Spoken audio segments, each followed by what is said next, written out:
Hola científicos, bienvenidos a un nuevo video de tu canal Ciencia y Vida.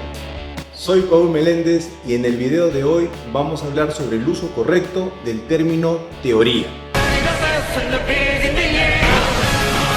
¿Ustedes creen que lo estamos usando de la forma correcta?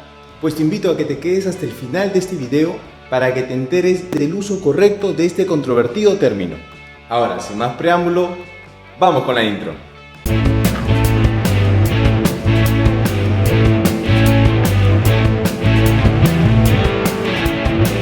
Entonces, ¿qué les parece si entendemos el término teoría desde el punto de vista científico? La palabra teoría tiene sus raíces en el término griego theorein, que significa contemplar. En aquel entonces, este término era más usado cuando se hacía referencia a observar una obra teatral.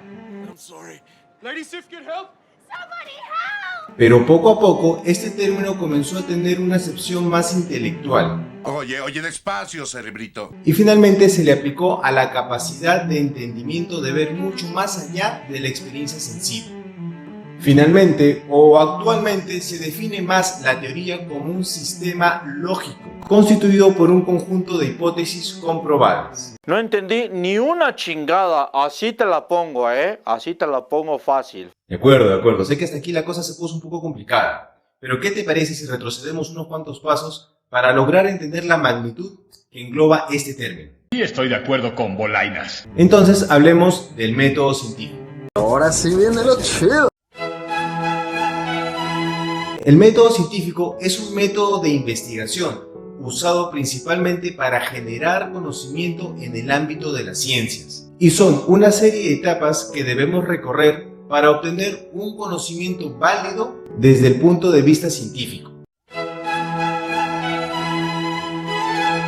El método científico inicia con la observación, pero no necesariamente vamos a utilizar solamente la vista. Cuando nos referimos a observación, significa que vamos a involucrar todos los sentidos posibles para poder apreciar un suceso. Por ejemplo, y esto ya es un clásico, el que un objeto caiga. Si utilizamos los sentidos para determinar este suceso, podemos ver directamente cuando el objeto cae, pero también podemos utilizar otros sentidos. Por ejemplo, podemos escuchar cuando un objeto cae.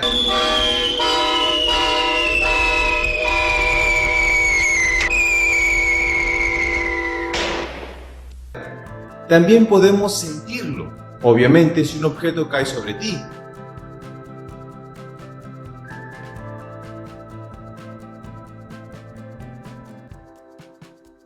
O si es que el objeto es demasiado grande, que al caer va a generar unas vibraciones, las cuales podemos sentirlas. Entonces, este sería el primer paso del método científico. Luego de la observación tenemos el planteamiento del problema, que sería el segundo paso del método científico. Y este no es más que la simple curiosidad de preguntarse de por qué es que se dio o por qué es que sucede este hecho en particular. Si seguimos con el ejemplo anterior, sería algo como ¿por qué es que este objeto cae? Necesito saberlo. Como tercer paso del método científico tenemos a la hipótesis. Y aquí sí quiero que me prestes mucha atención. Esta información vale millones. La hipótesis es la posible explicación del por qué es que se da este suceso.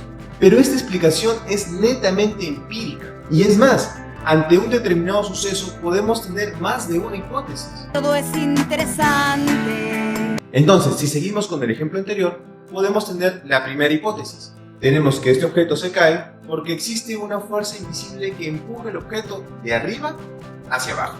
Y también podemos tener una segunda hipótesis. Este objeto se cae porque existe una fuerza invisible que atrae este objeto de arriba hacia abajo. Bueno, sabemos actualmente que la gravedad no es una fuerza, pero este es un tema tan interesante que mejor lo dejaremos para otro video. Entonces, como pudieron observar, para un mismo suceso podemos tener muchas hipótesis y estas son posibles respuestas. Y para verificar si una de estas hipótesis es la correcta, necesitamos ir al siguiente paso del método científico, que es la experimentación. La experimentación es la repetición del suceso bajo condiciones controladas, a fin de observar y medir las características propias del hecho estudiado. Con la experimentación podemos probar cada una de estas hipótesis y quedarnos con la que mejor responda el suceso estudiado. Ahora, lo importante de este método es que estos pasos se van a volver a repetir una y otra vez a fin de rechazar, refutar o comprobar una posible hipótesis para que ésta finalmente sea aceptada. Y cuando esto suceda, al fin vamos a ver nacer una teoría. Está bien, sé que me tomé mucho tiempo explicando el método científico, pero era muy importante que entendieran lo complicado que es tener una teoría y sobre todo la abismal diferencia que hay entre una hipótesis y una teoría. Ahora sigamos con el tema central del video, el uso correcto del término teoría. Analicemos un poco cómo nace esta controversia. Iniciemos con lo que dice la Real Academia de la Lengua Española respecto a este término. Primero, conocimiento especulativo considerado con independencia de toda aplicación. Esta primera definición hace referencia al conocimiento teórico. Es como por ejemplo que tú quieras iniciar en el boxeo y por lo tanto te pongas a leer muchos libros sobre metodología en cuanto a técnicas de boxeo. Una cosa es lo que dicen los libros o la literatura respecto a este deporte y otra muy distinto es aplicar esos conocimientos en la práctica. El chavito este me atacó con un gancho de derecha. Y mi cerebro, mis respetos, güey, se puso las pilas. Dijo, ¡atención, peligro! ¡Esto no es un simulacro! ¡Extremidades, repórtense! ¡Brazo izquierdo! ¡Señor, sí, señor! Viene de tu lado, culero. Desciende y cubre el impacto. Absorbe el golpe. Para que por inercia derecho contraataque con un cruzado. Y todo mi cuerpo dijo, ¡sí! ¿No? Y mi brazo izquierdo dijo, ¡no! No quiso el ojete, no cubrió, güey. Nos dejó morir a todos, güey, ¿no? De hecho, no nada más no cubrió, se alejó lo más posible de la zona de impacto, güey. El golpe entró solo, yo, ¡ah! Y ya que me pegó, ahora sí me cubrí, ¿no? ¡Ah! Donde bajé las manos, pinche huerco con la misma mano me remató en la mera nariz. ¡Madre! Ahí voy de nalgas. Entonces ya vimos la diferencia entre lo que es conocimiento teórico y conocimiento práctico. Gracias, Franco Escamilla. Por lo tanto, esta definición no nos compete mucho. Pasemos a la segunda y a la tercera definición. Segundo, serie de las leyes que sirven para relacionar determinado orden de fenómenos. Tercero, hipótesis cuyas consecuencias se aplican a toda una ciencia o a parte muy importante de ella. Estas dos últimas definiciones son las que nos competen. Se darán cuenta que en la segunda definición usaron el término ley, y es obviamente incorrecto, debido a que la ley y la teoría son cosas muy distintas. Y en la tercera definición utilizan el término hipótesis, y ya sabemos que la hipótesis está muy por debajo de una teoría. Si tan solo la Real Academia de la Lengua Española modificara la tercera definición por conocimiento comprobado, quedaría más exacta esta definición y quedaría algo como: teoría es el conocimiento comprobado cuyas consecuencias se aplican a toda una ciencia o a una parte muy importante de ella. Así que Rael, por favor, ponte las pilas sobre estas definiciones. El futuro es hoy, ¿oíste, viejo? Mucho ojito. Por lo tanto, tenemos que en definiciones existen muchas discrepancias para poder establecer el correcto término de teoría. Entonces tenemos que nace una pregunta: ¿cómo es que se comenzó a usar incorrectamente el término teoría? Esa es una excelente pregunta. Y aquí viene la raíz del problema. El mal uso de este término inicia de forma coloquial. ¿Qué significa esto? Que nosotros mismos comenzamos a utilizar el término teoría para ciertas hipótesis. Con lo cual logramos que este conocimiento, que aún no está comprobado, que ya sabemos que es la definición de hipótesis, la subimos de nivel. Un ejemplo clásico sería en las teorías conspirativas o conspiranoicas, que en realidad deben ser hipótesis conspirativas. ¿Por qué nadie me lo dijo? ¡Ay, debo haber parecido un idiota!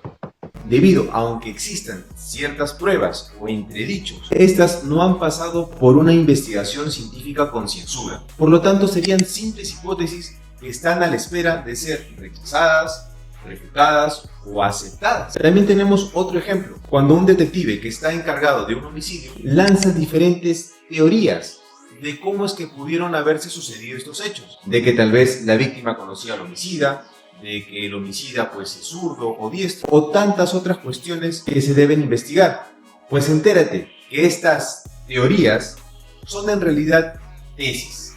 ¡Quedé como un tonto anoche! Es notable hasta qué punto hemos mellado este término, que cuando hablamos directamente o específicamente de teorías comprobadas científicamente, que han pasado el rigor del método científico, le restamos valor. Y eso tiene cierta explicación. Durante toda la historia de la ciencia han aparecido algunas teorías que han sido descartadas o catalogadas como obsoletas. Oye, tranquilo, no te pases de listo conmigo, muchacho. Bueno, esto se debe a muchos factores, uno de los cuales es que ciertas de estas teorías no pasaron netamente un rigor científico.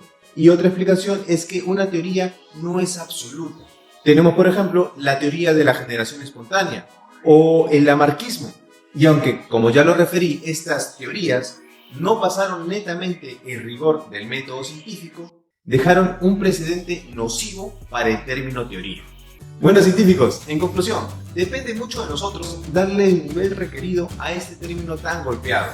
Y pues, cuando hablemos de un tema que no ha pasado netamente el rigor del método científico, evitemos hacer un mal uso de este término. Y respetemos también a las teorías que llegaron orgullosas hasta este nivel. Científicos, les agradezco que se hayan quedado hasta el final de este video. Y si te gustó, regálame un like y comparte el video en todas tus redes sociales. Y si es la primera vez que ves uno de mis videos, te invito a que te suscribas al canal y que actives la campana de las notificaciones. Eso es todo, científicos. Me despido. Bye.